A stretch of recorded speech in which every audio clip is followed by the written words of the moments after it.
ஆனால் அப்படி இல்லை, ஒரு கட்சியினுடைய தலைவர், நீங்கள் எதிர்கட்சிங்கிறதுக்கு தலைவராக நீங்கள் அந்த கட்சியில் அமரக்கூடிய ஒரு ஆள் இன்னைக்கு இந்த அளவுக்கு நீங்க தரம் தாழ்ந்து பேசுறீங்கன்னா காங்கிரஸ் எங்கே சென்று கொண்டிருக்கிறது? இவ்வளவு கேள்விகளை இங்கே நம்ம சபரிமலையில மட்டும் எவ்வளவு கேள்விகளை எல்லாம் கேட்கிறார்களே, இதே கேள்வியை நீங்க ஏன் போய் மசூதியிலையும் சர்ச்சிலையும் ஏன் போய் கேட்க மாட்டீங்க? இது போல பல விதாரணங்களை நம்ம திரும்ப திரும்ப நம்ம ஸ்ரீ டிவியில எவ்வளவோ முறை சொல்லியிருக்கோம். எந்தெந்த செக்டார்ல மதமாற்றம் நடக்குது, எப்படிலாம் நடக்குது நம்ம சொல்லியிருந்தோம். ஆனா இதுவரை நம்மளுடைய கருத்துக்களை யார் கேட்டாங்கன்னு தெரியாது. மாற்றுத்திறனாளிகளை கூட இவர்கள் விட்டு வைத்ததில்லை அப்படிங்கிறத நம்ம சொல்றோம். அப்ப பாகிஸ்தான் தான் எல்லாருக்குமே தெரிஞ்ச இன்னொரு உண்மை என்னன்னா, டெரரிஸ்டுகளுடைய புகலிடம் எதிரான அது பாகிஸ்தான்ங்கிறது உலகம் முழுக்க தெரிஞ்சு. எவனுமே பாகிஸ்தானை நீ நம்பக்கூடிய நிலையிலையும் கிடையாது.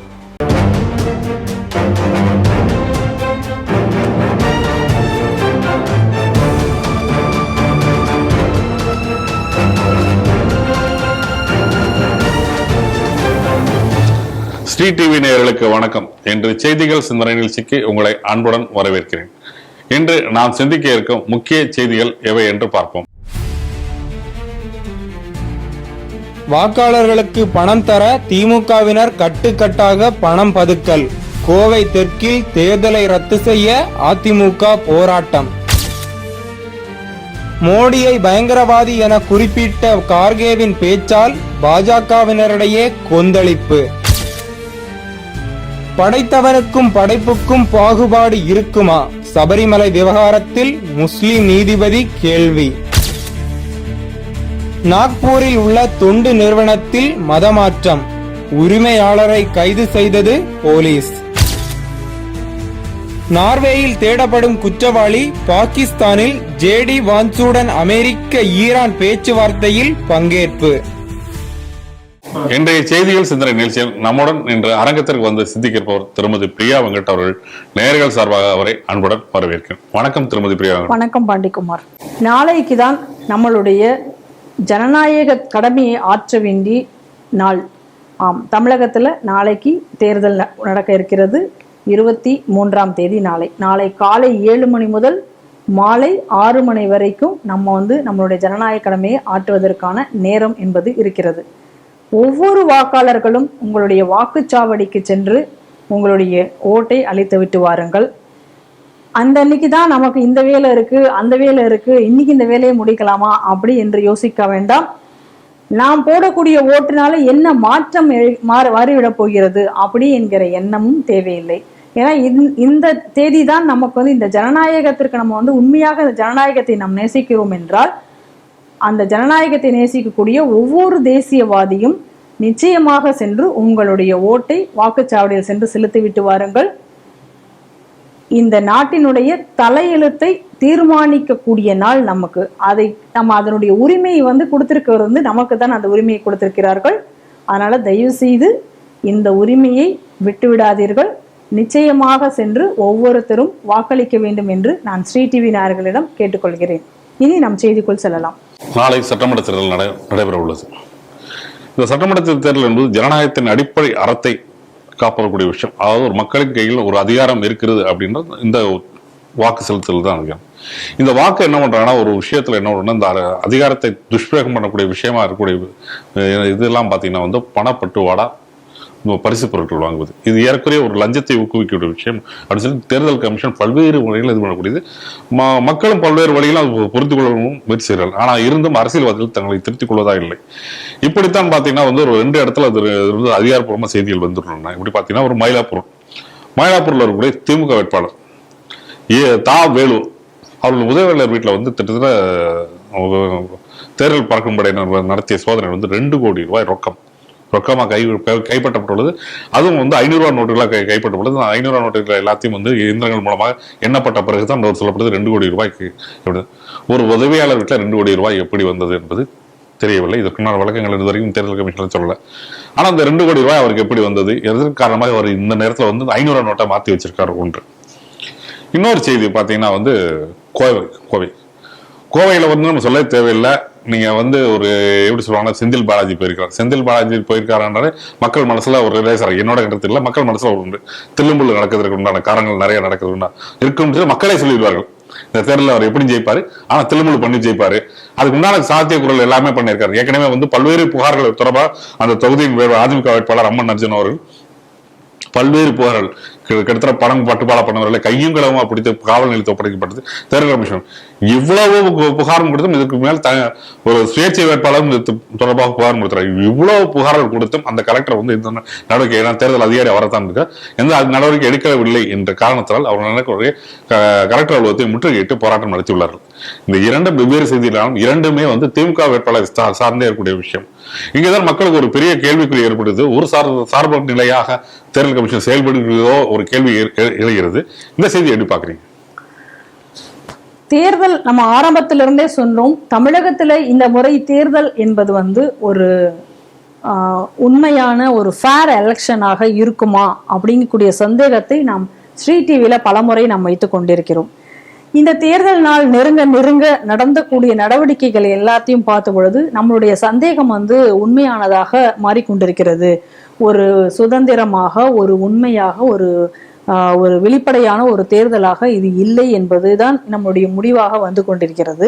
அதை தான் இந்த நிகழ்வுகள் காட்டுவதாக நான் பார்க்கிறேன். ஏன்னா நம்ம ஆரம்பத்திலேயே நம்ம சொன்னோம், இன்னைக்கு இருக்கக்கூடிய இந்த காவல் அதிகாரிகள் முழுவதுமாக இன்னைக்கு பொலிட்டிசைஸ் பண்ணப்பட்டிருக்காங்க, ஹைலி பொலிட்டிசைஸ்ட் அப்படிங்கிறத நம்ம ரொம்ப நாளா சொல்லிட்டு வரோம். காவல்துறை ஏவல் துறையாக செயல்பட்டு கொண்டிருக்கிறது. இன்னைக்கு இந்த அளவுக்கு ஒரு நிறுவனத்தை தங்கள் கைகள் வைத்துக்கொண்டு இன்னைக்கு திமுக செயல்பட்டு கொண்டிருக்கிறது அப்படிங்கக்கூடிய ஒரு குற்றச்சாட்டை நாம் தொடர்ந்து நம்ம வைத்துக் கொண்டேதான் இருந்தோம். ஆரம்பத்துல தேர்தல் கமிஷன் இந்த நடவடிக்கைகள்லாம் எடுக்கும் பொழுது ஒரு சில அதிகாரிகளை மட்டும் மேல்மட்டத்துல மாற்றினார்கள். மேல்மட்டத்துல மாத்தின உடனேவே இதெல்லாம் சரியாயிடும்ங்கிற மாதிரியான ஒரு நம்ப வைக்கப்பட்டதுன்னு தான் நான் சொல்லணும். அத ஒரு மாய தோற்றத்தை ஏற்படுத்தினார்கள் தான் சொன்னோம். ஏன்னா அதற்கப்புறம் நடந்தக்கூடிய நடவடிக்கைகள்ல எதுவுமே பாத்தீங்கன்னா இன்னைக்கு நடந்த இந்த 2 சம்பவங்களை தவிர தொடர்ச்சியாக வெளிப்படையாகவே ஒரு ஓட்டுக்கு இவ்வளவு பணம் என்பதை விலை பேசி கொண்டிருக்கிறார்கள் என்கிற செய்திகள் வந்த வண்ணம் இருக்கிறது. இது ஏதோ ஒரு சாதாரண மக்கள் அடிப்படையிலிருந்து சொல்லிட்டு இருக்காங்க, ஒரு தொகுதியிலும் எவ்வளவு ஓட்டுகள், எவ்வளவு பணம் தரப்படுகிறது என்று. ஆனால் இதுவரைக்கும் எந்த நடவடிக்கையும் எடுக்கவே இல்லை தேர்தல் கமிஷன். பார்த்துட்டு இருக்கோம். அப்படி இந்த மாதிரி அதே போல அதுக்கு அடுத்ததாக இன்னொரு விஷயம், இந்த கேண்டிடேட் ஸ்க்ரூட்டனி பண்ணக்கூடிய நேரத்துல இருந்தே நாம சொல்லிட்டு இருக்கோம் பல முறைகேடுகள் நடந்து கொண்டிருக்கிறது. அப்ப கூட பார்த்தோம்னா இந்த கேண்டிடேட் ஸ்க்ரூட்டனி பண்ணக்கூடிய விஷயத்துல வஹாபு, அப்பாவு இவர்களுடைய விஷயத்துல தேர்தல் கமிஷன் எப்படி நடந்து கொண்டது என்று பார்க்கிறோம். இன்னும் சொல்ல போனா அப்பாவு விஷயத்துல இந்த மாதிரியான வழக்குகள் இருப்பதை குறிப்பிடவே இல்லை அப்படின்னு சொல்லி குற்றச்சாட்டுகள் வைத்து அதற்கு எதிர்ப்பு தெரிவித்த பிறகும் இதை அனுமதிக்க கூடாது என்று எதிர்ப்புகள் வந்ததுக்கு அப்புறம் கூட என்ன பண்ணாங்க, இதெல்லாம் நீங்க போய் நீதிமன்றத்துல பாத்துட்டாங்க.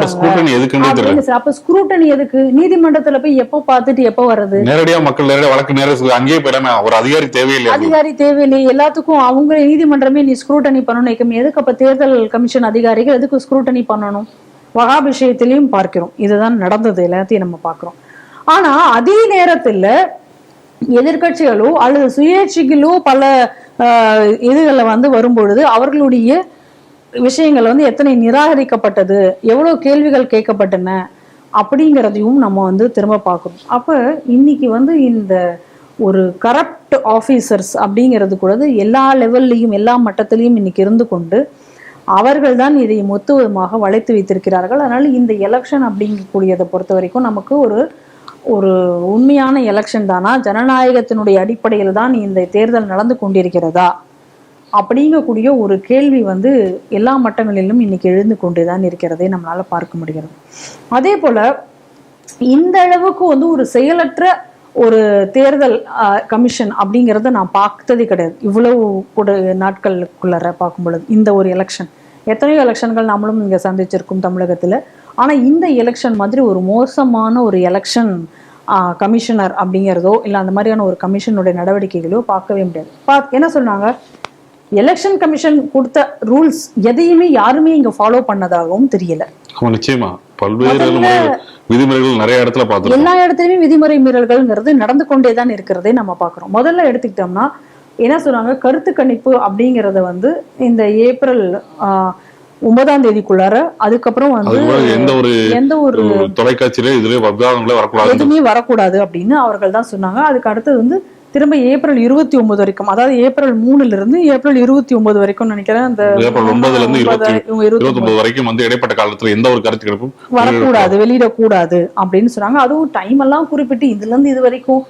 இன்னும் சொல்ல போனா கருத்து கணிப்பு, அதாவது சர்வே கூட எடுக்கக்கூடாது, வெளியிடக்கூடாதுங்கிறது மட்டும் இல்லாம சர்வே கூட எடுக்கக்கூடாது, சர்வே எடுத்தா கூட அது கூட அஃபென்ஸ் அப்படிங்கிற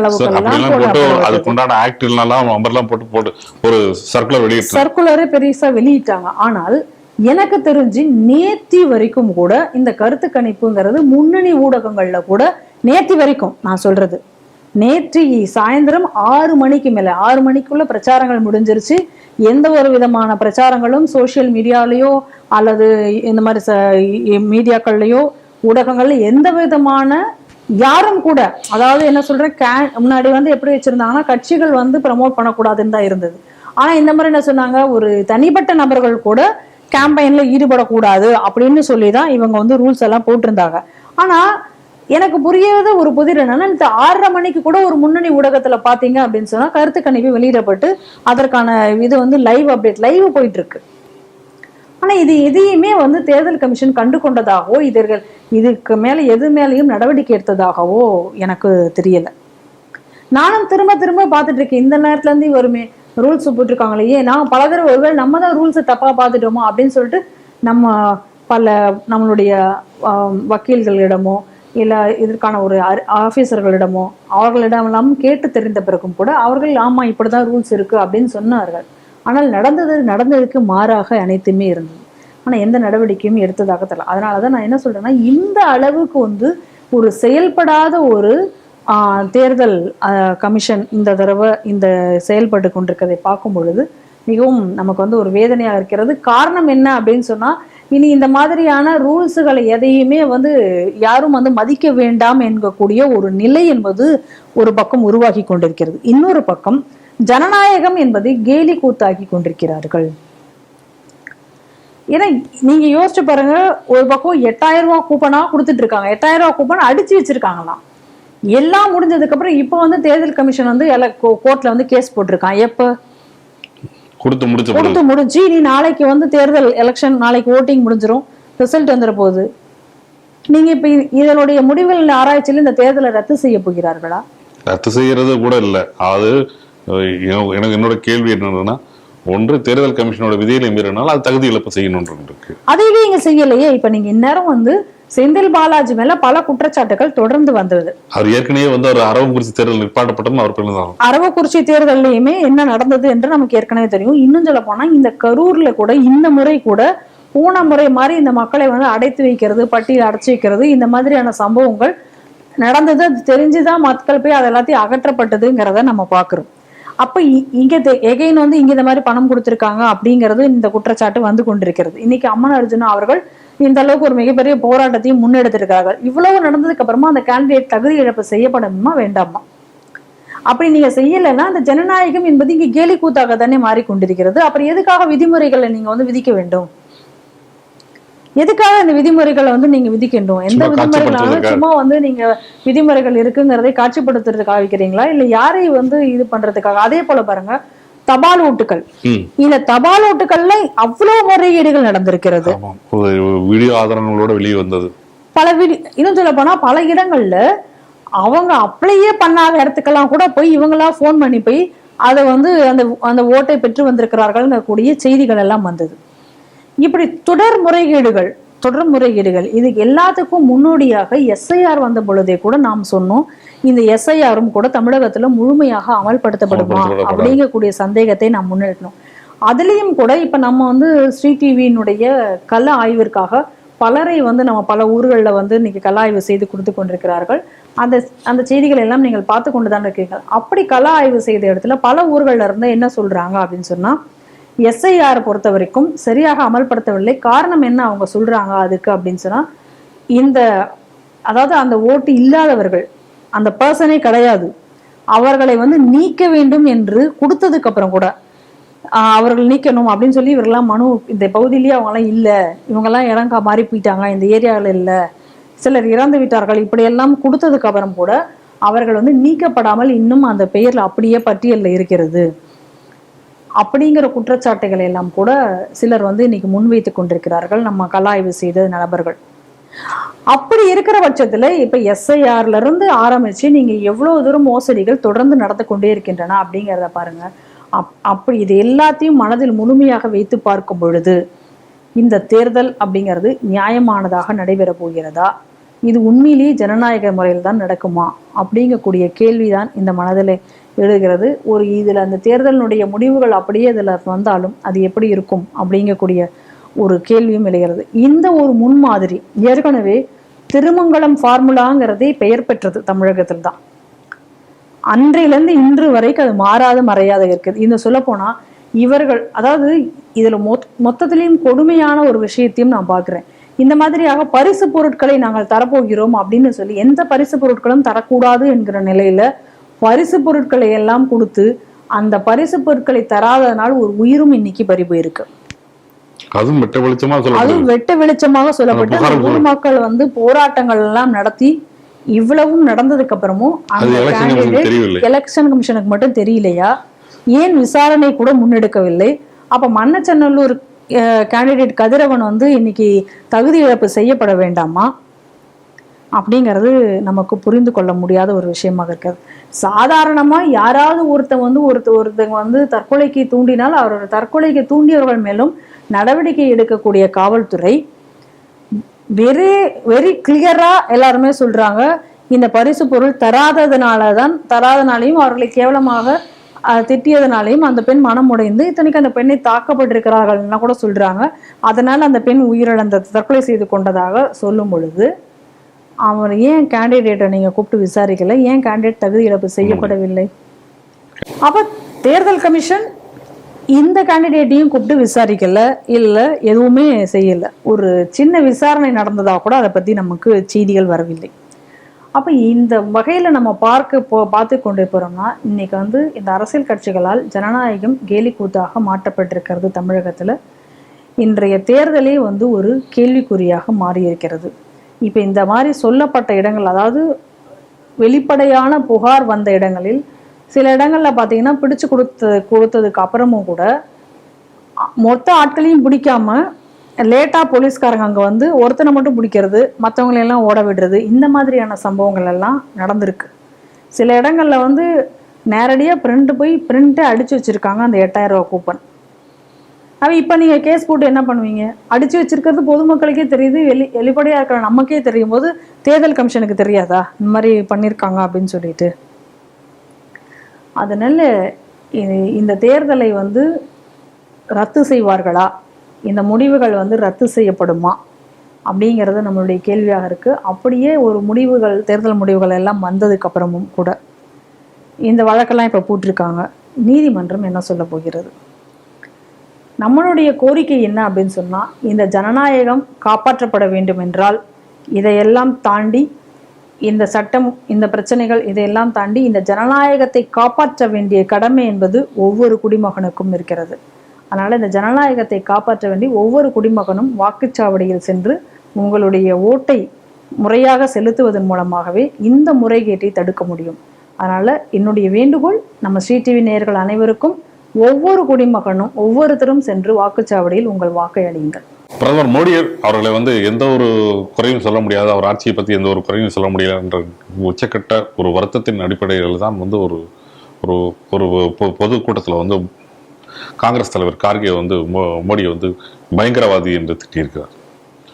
இந்த பயங்கரவாத திட்டம் வந்து தேசிய லெவலில் பெரிய சர்ச்சையாக இருக்குது. ஏன்னா மோடி மேலே எந்த குறையும் சொல்ல முடியாத அளவுக்கு அவரோட செயல்பாடு உண்டு. 24 மணி நேரம் செயல்பட ஒரு தலைவரை பார்த்து எப்படி கார்கே சொல்லலாம் அப்படின்னு சொல்லிட்டு பிஜேபியை தவிர மற்ற எல்லா சாதாரண பொதுமக்கள் கூட கொந்தளிப்பு ஏற்படுத்திய உடனே அவர் என்ன பண்ணியிருக்கார், தன்னுடைய வந்து வார்த்தையை வந்து திருத்தி மாற்றி சொல்கிறார். என்ன அவர் மோடி அவர்கள் மக்களை அச்சுறுத்துவர்கள் அந்த காரணத்தை வைத்து நான் அந்த அர்த்தத்துக்கு தான் அவரை வந்து ஒரு பயங்கரவாதி என்று கூறினேன் என்று கார்கே விளக்கம் கொடுக்கிறார். இருந்தாலும் வந்து பிஜேபி தன்னுடைய கண்டனத்தை தொடர்ந்து பிஜேபி தலைவர்களும் மற்றும் மக்களும் தொடர்ந்து தன்னுடைய கண்டனத்தை தெரிவிக்கிறார். இந்த செய்தியை எப்படி பார்க்குறீங்க? ஒரு பிரதமரை வந்து இந்த அளவுக்கு வந்து யாரும் வந்து மோசமாக விமர்சித்தது கிடையாது. பிரதமரை பயங்கரவாதி அப்படின்னு சொல்லக்கூடிய ஒரு எதிர்க்கட்சி வந்து நம்ம நாட்டில் தான் பார்க்க முடியும் நான் நினைக்கிறேன். ஏன்னா நம்ம ஆரம்பத்துல இருந்து நம்ம சொல்றதுதான், காங்கிரஸ் அப்படிங்கிறத பொறுத்த வரைக்கும் இன்றைக்கு வந்து அவர்கள் வந்து எதிர்க்கட்சியாக செயல்படவில்லை. நாட்டினுடைய நலனிற்கு அப்பாற்பட்டு அவர்கள் வந்து ஒரு எதிரி கட்சி மாதிரிதான் செயல்பட்டு கொண்டிருக்கிறார்கள். இன்னும் சொல்ல போனால் இவர்கள் வந்து மற்ற நாடுகளுக்காகத்தான் இவர்கள் செயல்பட்டு கொண்டிருக்கிறார்கள் தவிர இந்தியாவின் நலனுக்காகவோ அல்லது இந்திய மக்களினுடைய நலனுக்காகவோ செயல்படக்கூடிய ஒரு கட்சியாக இவர் இல்லை அப்படிங்கிறத நாம் பார்க்கிறோம். தேர்தல் வரலாம், தேர்தல்னு வரும்பொழுது ஒரு கட்சின்னு ஒன்று இருந்ததுன்னா எதிர்கட்சின்னு சொல்லி இன்னொருத்தங்க இருக்கத்தான் செய்வாங்க. அதனுடைய விமர்சனங்கள் அப்படி என்பது வைக்கத்தான் படும். ஒரு ஆளும் அரசனுடைய குற்றங்கள் குறைகள் இதைகளை வந்து முன் வச்சு தேர்தலை வந்து சந்திக்கிறது அப்படிங்கிறது ஒரு ஜனநாயக முறை. அதே போல எதிர்கட்சிகள் செய்த தவறுகளை விமர்சிப்பது ஆளும் கட்சியினுடைய ஒரு வழக்கம். இது வந்து ஒரு ஆரோக்கியமான ஒரு போட்டி. அல்லது மக்களுக்கு நாங்கள் என்ன அதாவது டெவலப்மெண்ட்டை கொண்டு வர போறோம், மக்களுக்கு என்ன நலன்களை நாங்கள் செய்ய போறோம், எங்களை கொண்டு வந்தால் இந்த நாடு எப்படி முன்னேற போகும், இதுதான் ஒரு தேர்தலினுடைய ஒரு முன்னெடுப்பாக இருந்த காலங்கள் மாறி போய் இன்னைக்கு எப்படி மாறி இருக்கு அப்படின்னு சொன்னா, ஒரு ஆளை வந்து பர்சனலா அட்டாக் பண்ணி அவர் மேல ஒரு வெறுப்பை கொண்டு வந்து உருவாக்கி அவரை வந்து கொல்ல வேண்டும், அவரை வந்து ஒழிக்க வேண்டும், அவரை வந்து ஒரு பயங்கரவாதி, இந்த மாதிரி மோசமாக அவங்களுடைய ஒரு கேரக்டரையே வந்து சித்தரிக்கக்கூடிய லெவலுக்கு இன்றைய அரசியல் என்பதை கொண்டு சென்றது அப்படின்னா அது காங்கிரஸ் தான். இதே இவர்களுடைய கூட்டணியில் இருக்கக்கூடிய திமுகவும் இன்னைக்கு ஏதாவது சரி, இடையில கூட நம்ம ஏதோ ஒரு திமுக நிர்வாகி இதே போல மோடியின் ஒழிப்பேன் அப்படின்னு வந்து பேசியதை நம்ம பார்க்கிறோம். அனிதா ராதாகிருஷ்ணன் மோடியை கொன்னா என்ன அப்படின்னு சொல்லி அவர் பேசினதை நம்ம பார்க்கிறோம். அப்ப இதெல்லாம் வந்து என்னன்னா ஒரு வெறுப்பினுடைய ஒரு உச்சத்தமா தான் பார்க்கணும். ஏற்கனவே பார்த்தோம் காங்கிரஸ்ல இருக்கக்கூடிய நெல்லை கண்ணன் என்ன பேசினார் அப்படிங்கறத பார்க்கணும். என்ன பாய் நீங்க இன்னும் அவரை கொல்லாம இருக்கீங்க அப்படின்னு சொல்லி ஒரு துலுக்க கூட்டத்துல போய் அவர் பேசியதை நம்ம பார்க்கணும். அதே போல ஏற்கனவே இந்த சன் டிவியினுடைய வீரபாண்டியன் பேசினது, காங்கிரஸ் எம்பி ஜோதிமணி பேசியது, இன்னும் சொல்ல போனா அவங்க பாராளுமன்றத்திலேயே பிரதமர் மோடி வரும்போது தாக்குதலுக்காக இவர்கள் வரிசை கட்டி நின்றார்கள் ஜோதிமணி தலைமையில. அப்ப எவ்வளவு ஒரு மோசமான ஒரு வெறுப்பை வந்து இன்னைக்கு வந்து இவர்கள் விதைத்து கொண்டிருக்கிறார்கள் அப்படிங்கிறத பார்க்கிறோம். இன்னைக்கு எல்லாத்துக்கும் மேல உச்சகட்டமாக பயங்கரவாதி அப்படின்னு இன்னைக்கு வந்து சொல்லக்கூடிய ஒரு லெவலுக்கு வந்து இன்னைக்கு இவர்கள் வந்திருக்கிறார்கள். அப்ப காங்கிரஸினுடைய தரம் எவ்வளவு தாழ்ந்து வந்து கொண்டே இருக்குங்கிறத பாருங்க. அதாவது ஒரு சாதாரணமாக கட்சியினுடைய அடிமட்டத்துல இருக்கக்கூடிய ஏதோ ஒரு பேச்சாளர், இப்ப திருமுனை கூட்டத்துல பேசக்கூடிய ஒரு ஆள், அவர் வந்து என்னத்தையாவது ஒண்ணு பேசிட்டு போறாரு அப்படிங்கிறதுனா அது அவருடைய லெவல் அப்படிங்கிறத பார்க்கலாம். இப்ப திமுக மாதிரி நிறைய பேர் வச்சிருப்பாங்க, சிவாஜி கிருஷ்ணமூர்த்தி மாதிரியான சில ஆட்களை வச்சிருப்பாங்க, லியோனி இந்த மாதிரி வச்சிருப்பாங்க. அவங்க என்ன வேணா பேசுவாங்க, மொத்த ஆபாசத்தின் உருவமாக அவங்க பேசிட்டு இருப்பாங்க. அந்த மாதிரி அவங்க பேசுறதுக்குன்னு வச்சிருப்பாங்க.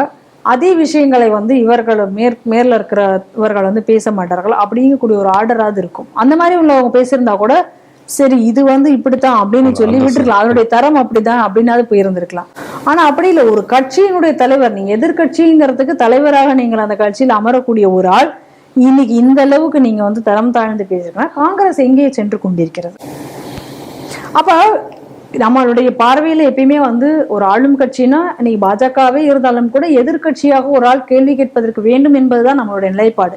ஆனால் காங்கிரசினுடைய இந்த போக்கினால் நம்மளுடைய எண்ணம் எப்படி தோன்றுகிறது அப்படின்னா, அடிக்கடி அமித்ஷா சொல்லிட்டு இருப்பார் காங்கிரஸ் முக்த பாரத் அப்படின்னு அவங்க சொல்லிட்டு இருப்பாங்க. அந்த மாதிரியான நிலை ஆல்ரெடி காங்கிரஸ் அந்த நிலைக்கு தான் போயிடுச்சு. இன்னைக்கு தமிழகத்துல கூட பாக்குறோம், ஒரு சீட்டு வாங்குறதுக்கு கூட வந்து இன்னைக்கு துப்பு இல்லாம அவங்க படுற அவஸ்தைகளை நம்ம பார்த்தோம். எவ்வளவு பெரிய கட்சியாக இருந்தது, தமிழகத்தை ஆண்டு கொண்டிருந்த காங்கிரஸ் கட்சி இன்னைக்கு வந்து ஒரு 20 சீட்டுக்கு வந்து அவங்க கிட்ட பின்னாடி அலைஞ்சிட்டு இருந்ததை நம்ம பார்க்கிறோம். அப்படியும் கூட என்ன பண்ணியும் ஒன்றும் அவங்களால அதுக்கு மேல வாங்க முடியலை என்பதையும் நம்ம பார்க்கிறோம்.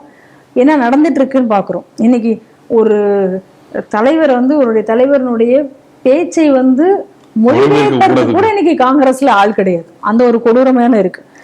அவர் ஒண்ணு பேசுறாரு, அவர் பேசுறதுக்கு இவர் ஒரு தனியா ஒன்று பேசிட்டு இருக்காரு, செல்ல பிறந்தகை அப்படிங்கிறத நம்ம பார்க்கிறோம். அந்த அளவுக்கு இன்னைக்கு காங்கிரஸினுடைய நிலை பரிதாபகரமாக இருக்கிறது. ஆனாலும் கூட அவர்களுடைய இந்த செயல்பாடு அப்படிங்கிறதுல அவர்கள் எந்த விதமான மாற்றத்தையும் இன்னும் இப்ப வரைக்கும் அவர்கள் கொண்டு வரவில்லை.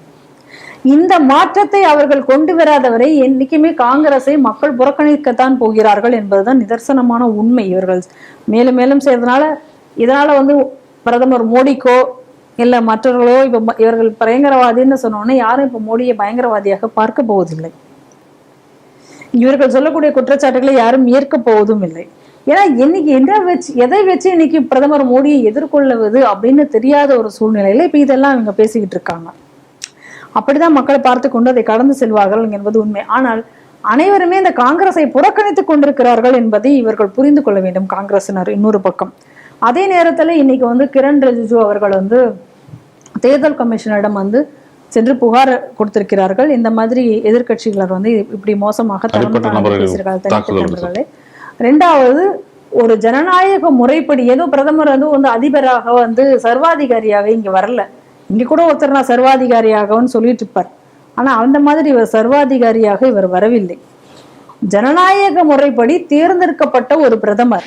அப்ப ஜனநாயக முறைப்படி தேர்ந்தெடுக்கப்பட்ட பிரதமரை நீங்கள் பயங்கரவாதி என்று சொல்வது இந்த ஜனநாயக மாண்புகளையே குலைக்கும் விதமாக இருக்கிறது அப்படின்னு சொல்லிதான் இன்னைக்கு தேர்தல் கமிஷனிடம் சென்று அவர்கள் முறையிட்டு இருக்கிறார்கள். நம்ம அதை பார்க்கிறோம். தேர்தல் கமிஷன் என்ன நடவடிக்கை எடுக்கும் என்பது நமக்கு தெரியல. ஆனால் யாரை, அதாவது ஒரு ஆரோக்கியமாக கருத்துக்களை முன்வைக்கும் பொழுது அந்த கருத்துக்களை கொண்டே கருத்துக்களால என்ன காரணத்தினால நீங்கள் மசோதாவை வேண்டாம் என்று சொன்னீர்கள், எதற்காக நீங்கள் அதை மறுக்கிறீர்கள் அப்படிங்கக்கூடிய உண்மையான காரணங்களை எதையும் சொல்ல முடியாமல் நீங்க இன்னைக்கு அவரை எதிர்க்கணுங்கிறதுக்காக நீங்க இந்த மாதிரியான பேச்சுக்கள்லாம் பேசும் பொழுது அப்ப யார் பாசிசவாதி?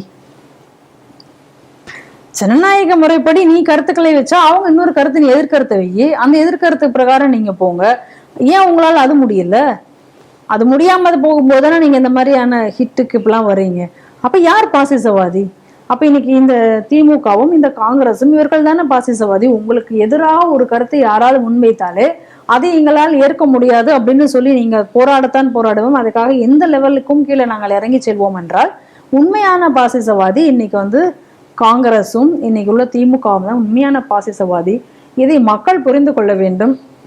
காங்கிரஸ் எந்த அளவுக்கு தரம் தாழ்ந்து கொண்டே இருக்கு. அதாவது இது ஒரு முறை கிடையாது, இது பல முறை ஏற்கனவே இதே கார்கே தான் சொன்னார், இந்து மதத்தை அழிக்கணும்னு சொன்னாரு, சனாதனத்தை ஒழிப்பேன்னு திமுக சொன்னது. இவர்கள் இறைவரும் இணைந்து கூட்டணி வைத்துதான் இன்னைக்கு இங்க எல்லா விஷயங்களையும் செய்து கொண்டிருக்கிறார்கள். அதனால ஜனநாயகத்தை காட்பவர் யார், யார் பாசிசவாதி அப்படிங்கிறத உண்மையாக நம்ம புரிந்து கொண்டு நம்ம செயலாற்றினால் உண்மையான ஜனநாயகம் நம் நாட்டில் தலைக்கும். சபரிமலை வழக்கு உச்சநீதிமன்றம் கேள்வி. இந்த விஷயத்துல பொறுத்தவரை ஒரு பொதுமக்கள் ஒரு கருத்து சொல்லக்கூடிய விஷயத்தை நான் அந்த இடத்துல கோட் பண்ண நினைக்கிறேன். இந்த நாட்டில் பார்த்தீங்கன்னா நீதிமன்றத்தில் எந்த வழக்கம் எடுத்தாலும் இந்துக்களோட வழக்குகள் மட்டும்தான் பிரதானமாக எடுக்கப்படுது. அப்படி இருக்க சொல்லக்கூடிய நீதிமன்றம் ஒவ்வொரு சொல்லும்போது ஜனநாயக நாடு ஜனநாயகம் சொல்லு. ஆனால் இருக்கக்கூடிய வழக்குகள் எல்லாம் இந்துக்கள் சம்பந்தப்பட்ட வழக்கு. ஏன் இந்து நாடு என்று சொல்லக்கூடாதா என்ற கேள்வி பல்வேறு தரப்படும் வருது. ஏன்னா இந்து கோயில் வழக்குகள் எடுக்கிறீர்கள், மற்ற வழக்கெல்லாம் எடுக்கிறார்கள், ஏன் இந்து நாடு சொல்வதற்கு ஏன் அவர்கள் தயங்குகிறார்கள் என்ற கேள்வி வருகிறது. அதே நேரத்தில் இப்போ இந்த வழக்கில் என்ன பண்ணிருக்காங்கன்னா, சபரிமலை கோயில் வழக்கில் ஒரு நீதிபதி என்ன சொல்லியிருக்காங்கன்னா, படைத்தவனுக்கும் படைப்புக்கும் இடையே பாகுபாடு காட்ட முடியுமா என்று நீதிபதி கேள்வி கேட்டிருக்காரு. அதே நேரத்தில் உயிரியல் காரணங்களை சுட்டிக்காட்டி பெண்களுக்கு அனுமதி மறுப்பது அரசியல் அமைப்பு சட்டம் வழங்கும் சமத்துவ உரிமையை மீறுவதாகும் என்று நீதிபதி கருத்து தெரிவிக்கிறார். இந்த ரெண்டு விஷயத்தை நீங்க எப்படி பாக்குறீங்க? இன்னைக்கு இந்த சபரிமலை தொடர்பான விவகாரங்கள் இன்னும் கோர்ட்ல 7வது நாளாக கூட இன்னும் அந்த விவாதங்கள் தொடர்ந்து நடந்து கொண்டிருக்கிறதை நம்ம பார்க்கிறோம். ஸோ பல்வேறு விவாதங்கள் அங்க வைக்கப்பட்டு வருகிறது. அதுல ஒரு விவாதமாக வைக்கப்படும் பொழுதுதான் நீங்க சொன்ன அந்த விஷயம் வருது. படைத்தவனுக்கும் படைப்புக்கும் இடையே என்ன பாகுபாடு இருக்க முடியும் அப்படின்னு எல்லாம் அவர் கேள்வி கேட்டிருக்காரு. அது மட்டும் இல்லாம ஒரு 7 கேள்விகளையும் முன்வைத்திருக்காங்க. அந்த 7 கேள்வியுமே என்ன அப்படின்னு சொன்னா மத சுதந்திரம், அதாவது மதத்திற்காக வழங்கப்பட்டிருக்கக்கூடிய வழிபாட்டு உரிமையை பத்தின இந்த கேள்விகளையும் முன்வைத்திருக்கிறார்கள். அதற்கு வழக்கறிஞர் கிரி அவர்கள் வாதாடும் பொழுது ஒரு சரியான ஒரு வாதத்தை முன்வைத்திருக்கிறாங்க. அவங்க கேட்கும் பொழுது அவர் என்ன கேட்டிருக்காரு அப்படின்னு சொன்னா, கடவுள் அப்படிங்கக்கூடியவர் இன்னென்ன காரணத்துக்காக, அதாவது இதுல ஒரு பிறப்பினுடைய அடிப்படையில பாகுபாடு பார்க்கப்பட்டால் நீங்க சொல்றது வேணா அது குற்றமாக இருக்கலாம். ஆனால் இங்க நம்ம என்ன சொல்றோம் அப்படின்னு சொன்னா, கடவுள் அப்படிங்கக்கூடியவர் அந்த சன்னிதானத்துல இருக்கக்கூடிய ஒரு இறைவன் எந்த இயல்புக்கு இருக்காங்களோ அந்த இயல்புக்கு ஏற்றவாறு நம்ம அதுக்கான பூஜை புனஸ்காரங்கள் அதெல்லாம் செய்ய வேண்டும். அதையெல்லாம் சாஸ்திரங்கள் ஏற்கனவே வகுத்து கொடுத்திருக்கின்றன. அந்த சாஸ்திரங்களை கற்றறிந்தவர் அந்த கோவிலுக்கு பூஜை செய்யக்கூடிய அர்ச்சகர். அதனால அவர் அந்த முறைப்படி செய்வதனால அவருக்கு அந்த அதிகாரம் என்பது வழங்கப்பட்டிருக்கிறது. இதை எல்லாரும் நானும் போய் செய்யறேன் அப்படின்னு சொல்லி இதுல கிளம்ப முடியாது. இதற்கும் பிறப்புக்கும் இது வந்து ஒரு தீண்டாமை என்பதை இதுல கொண்டு வர முடியாது அப்படிங்கிறத தெளிவுபடுத்தியிருக்கிறார். அது மட்டும் இல்லாம அவர் சபரிமலை விஷயத்துல அப்படிங்கும் பொழுது அவர் வந்து ஒரு நைஷ்டிக பிரம்மச்சாரி, அந்த இயல்புல தான் அவர் அங்க இருக்காரு. அப்படிங்கிறதுனால அந்த இடத்துக்கு இவர்கள் செல்லக்கூடாது அப்படின்னு சொல்றதுல எந்த தவறும் கிடையாது. இதுல எந்த ஒரு இதுவும் வரல. அதே நேரத்துல இதுல நம்பிக்கை உள்ளவர்கள் மத வழிபாட்டு உரிமையில அதனுடைய சப் கிளாஸஸ் வரும் பொழுது அதுல வந்து சட்டமோ அல்லது பகுத்தறிவோ அதுக்குள்ளர புகுந்து அதுக்கு ஒரு வேலையும் அங்க கிடையாது. அங்க அங்க வந்து அரசுக்கோ அதுக்கும் அதிகாரம் கிடையாது. அங்க பொறுத்த வரைக்கும் நம்பிக்கை சார்ந்தது. அந்தந்த மதத்தையும் யார் அதை நம்புகிறார்களோ அவர்களுக்குமான பிரச்சனை, இதுல ஏன் நீங்க தலையிடணும் அப்படிங்கிற மாதிரியான ஒரு கேள்வியை முன்வைத்திருக்காங்க. சாய் தீபக் அவர்களும் இதே போன்ற ஒரு கேள்வியை தான் அங்கு முன்வைத்திருக்கிறார். ஆமா, இதுல என்னன்னா நம்ம ஒரு விஷயம், சின்ன ஒரு விஷயம் யோசிச்சு பாருங்க. இதே நீதிமன்றம் இப்படி ஒரு கேள்வி கேட்கிறாரு. சரி, இங்க இருக்காரு அவரு. இங்க இருக்கும் பொழுது அவர் கோர்ட் ரூம் வரைக்கும் நம்மளால போய் அவரை பார்த்து பேச முடியும். அவர் வீட்டுக்கு போறாரு, இதே நீதிபதி தான் வீட்டுக்கு போறாரு. வீட்டுக்கு போனா எந்த ஒரு அனுமதியும் பெறாம அவர் வீட்டுக்குள்ள கடகடன்னு போந்து அவர் பெட்ரூம் வரைக்கும் நம்ம போக முடியுமா? முடியாது. ஏன்? நீதிபதி தானே அவர். நான் அங்க போய் பார்ப்பேன், பொதுவானவர் தானே, நான் அங்க போய் பாக்குறேன் வீட்டுக்குள்ள பெட்ரூம் முடியாது இல்லையா? ஏன்னா அங்க வந்து அவர் வீட்டுக்கு உரியவர். அவர் வீட்டுக்குன்னு ஒரு ரூல்ஸ் அண்ட் ரெகுலேஷன் அவர் வச்சிருக்காரு. நீதிமன்றம் வரும் பொழுது அங்கதான் பொதுவானவர், அங்க இல்லை. அப்ப அந்த கடவுளும் அப்படித்தானே. கடவுளுங்கிறது நம்மளை பொறுத்த வரைக்கும் உயிருள்ள ஒரு இதாக தான் நம்ம பாக்குறோம். அப்ப அவருக்குன்னு ஒரு ரூல்ஸ் அண்ட் ரெகுலேஷன்ஸ் இருக்கு. அந்த வீட்டுக்குள்ள போகும்போது அவருக்கு என்ன உரிமை இருக்கோ அது பிரகாரம் தான் நம்ம போக முடியும். அதுதானே உண்மை. இதுல யாரும் தலையிடுவதற்கான இது எங்கேயுமே எந்த அதிகாரத்திலயுமே நம்ம கொடுக்கப்படலையே. நீங்க சொல்லக்கூடிய அந்த மத வழிபாட்டு உரிமை இருந்தாலும் கூட அந்த மத வழிபாட்டு உரிமை இதை பாகுபாடு என்று சொல்லவில்லையே. நம்பிக்கைக்கு உட்பட்டுள்ள சப் கிளாஸஸ்ல வரும் பொழுது நம்பிக்கைக்கு உட்பட்டு அதை வந்து அதுல யாரும் தலையிட முடியாது என்றுதானே இருக்கு. இவ்வளவு கேள்விகளை வந்து இங்கே நம்ம சபரிமலையில மட்டும் எவ்வளவு கேள்விகளை எல்லாம் கேட்கிறார்களே, இதே கேள்வியை நீங்க ஏன் போய் மசூதியிலையும் சர்ச்சிலையும் ஏன் போய் கேட்க மாட்டீங்க? கேட்கணும்ல. இப்ப இந்த மாதிரி ஏன் வந்து எல்லா பெண்களையும் வந்து எல்லா மசூதிகளுக்குள்ளும் ஏன் விட மாட்டீங்க? அதுவும் படைப்பும் படைத்தவனுக்கே பாகுபாடு. அவங்க என்னன்னா படைப்பும் படைத்தவன், ஏன் அந்த பாகுபாடு ஏன் அங்க வருது? பெண்களை நீங்க உள்ள விடுங்க, வச்சுக்கலாமே, ஏன் வச்சுக்க மாட்டேங்கிறீங்க? இருக்கு. நீங்க வந்து என்னது அந்த பிறை பாக்குறது அப்படின்னு சொல்லி ஹாஜி இருக்காரு, ஏதாவது பெண் ஹாஜி இருந்தார்கள் அப்படின்னு எங்கேயாச்சும் இருக்கா? ஏன் அந்த உரிமையை நீங்க அங்க கோர மாட்டீங்க? இன்னும் சொல்ல போனா பெண்கள் இந்து மதத்திலேயாவது பெண்கள் மட்டுமே வழிபடக்கூடிய கோவில்கள் இருக்கு, பெண்கள் பூசாரிகளாக இருக்கக்கூடிய கோவில்கள் இருக்கு, பெண்கள் மட்டுமா ஆண்களுக்கு அங்க அளவே கிடையாதுங்கிற கோவில்கள் இருக்கு, ஆண் பெண் சேர்ந்து செய்யக்கூடிய பல இதுகள் இருக்கு நம்ம. ஆனா இந்த மாதிரியான விஷயங்கள் அங்க எங்க இருக்கு? அதை காமிக்கிறீங்களா பார்ப்போம். எல்லா கோயிலும் எல்லாருமே வந்து பிராமணர்கள் சொல்ல முடியும். சில இடத்துல வேறு ஜாதிகளுக்கு உட்பட்டவர்கள், அனைத்து ஜாதியினரும் அர்ச்சகராகலாம்னு சொல்லி ஏதோ இவங்கதான் ஒரு சட்டம் கொண்டு வந்ததா இவங்க சொல்லிட்டு இருக்காங்க. ஆனால் எல்லா கோவில்லையுமே வந்து இன்னும் கூட சொல்ல போனா இன்னைக்கு வந்து காஞ்சி மடத்துல இருக்கக்கூடிய காஞ்சி சங்கர பெரியவர் இருக்கிறாரு, மகா பெரியவர் இருந்தார். அவர்களுடைய குலதெய்வம் அப்படிங்கக்கூறது இங்க இருக்கக்கூடிய சிறுவாச்சூர் கோவில். அந்த சிறுவாச்சூர் கோயிலுக்கு அவரே போனாலும் உள்ள இருக்கிற அந்த பூசாரி தான் அங்க இருந்து தீபாராதனை காமிச்சு தர முடியுமே தவிர இவர் போய் அங்க நான் போய் அபிஷேகம் பண்றேன் தொட்டி வழிபடுறேன்னு இவர் கிளம்ப முடியாது. அந்த கோயிலோட முறை என்னமோ அதை தான் செய்ய முடியும். இதை தான் அவங்க இன்னைக்கு கோர்ட்ல வந்து தெளிவாக எடுத்து சொல்லியிருக்கிறார்கள். அதனால வந்து இந்த மாதிரியாக வந்து அதுலயும் நாங்கள் தான் சொல்லுவோம், அது ஏன் வந்து அது மாதிரி இருக்கு, அதுக்கு பிரிவின் கீழே இன்னைக்கு ஜுடிஷியல் உள்ள போகும், அங்கேயும் வந்து ஜுடிஷியல் ஸ்டேட்ஸ் உள்ள கொண்டு போக முடியும் அப்படின்னா ஒரு ஆட்டோக்ராட்டிக் ஸ்டேட்டா தான் ஆகும். அதாவது என்ன அப்படின்னா மத சுதந்திரத்திற்கு எதிரான ஒரு நிலைப்பாடாகத்தான் அது முடியும். என்னுடைய நம்பிக்கை என்னுடைய இதுல தலையிடுவதற்கு எந்த அரசுக்கோ உங்களுக்கு நம்பிக்கை இல்லை, உங்களுக்கும் அந்த தெய்வத்தின் மேல நம்பிக்கை இல்லை, அந்த தெய்வத்தினுடைய வழிபாட்டு முறைகள் மீது நம்பிக்கை இல்லை அப்படின்னா நீங்க அதுல தலையிட வேண்டிய அவசியமே கிடையாது. அதை வழிபடக்கூடியது பின்பற்றக்கூடியவர் நான் டிஸ்கிரிமினேட் பண்ணதான் நான் நினைக்கலையே. இந்த வழக்கை யார் தொடர்ந்தார்கள்? இந்த வழக்கை ஏதாச்சும் ஒரு இந்து தொடர்ந்தாங்களா? இல்ல. இந்த வழக்கை தொடர்ந்ததே வந்து ஒரு வேற்று மதத்தை சார்ந்த ஒரு ஆள் தானே நீங்க தொடர்ந்து இருக்கீங்க. முதல்ல அங்கேயே உங்களுக்கு அந்த ரைட்ஸே உங்களுக்கு இல்லையே, உங்களுக்கு தேவையே இல்லாத விஷயமாச்சே இது.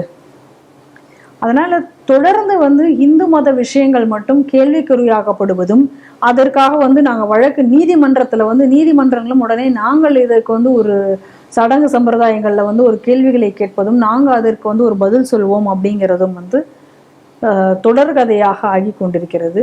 ஒரு செக்யூலர் அரசுங்கிறது நீங்க நாட்டுக்கு வேணா அந்த செக்யூலாரிட்டியை நீங்க வச்சுக்கலாமே தவிர, கோவில்களுக்குள்ளார உங்க செக்யூலருங்கிறத நீங்க கொண்டு வர முடியாது. மத விஷயத்துல இந்த மாதிரியான சட்டங்கள் உள்ளே நுழைவதையும் தலையிடுவதற்கும் எந்த விதமான அனுமதியும் இங்கே கிடையாது. அது அரசியலமைப்பு சாசனத்திலேயே கூட அந்த மாதிரியான ஒரு நிலைப்பாடு கிடையாதுங்கிறது மட்டும்தான் உண்மை. இந்த வழக்கு என்ன முடிவுக்கு வரும் அப்படின்றது தெரியாது. இந்த வழக்கு நான் இன்னும் வரவில்லை. இன்னைக்கு ஒரு கருத்தினுடைய அடிப்படையில நம்ம இன்னைக்கு நடந்த விஷயங்களை சொல்றோம்.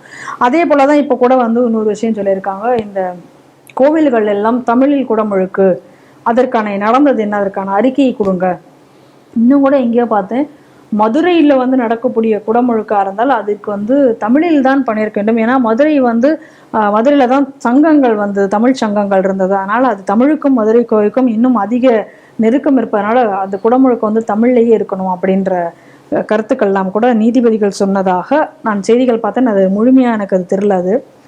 ஆனால் அப்படி இருந்தால் நான் ஏன் சொல்றேன், இந்த மாதிரியான விஷயங்கள்ல டிசைட் பண்றதுக்கு யார் நீதிமன்றத்துக்கு எப்படி அதிகாரம் இருக்கிறது?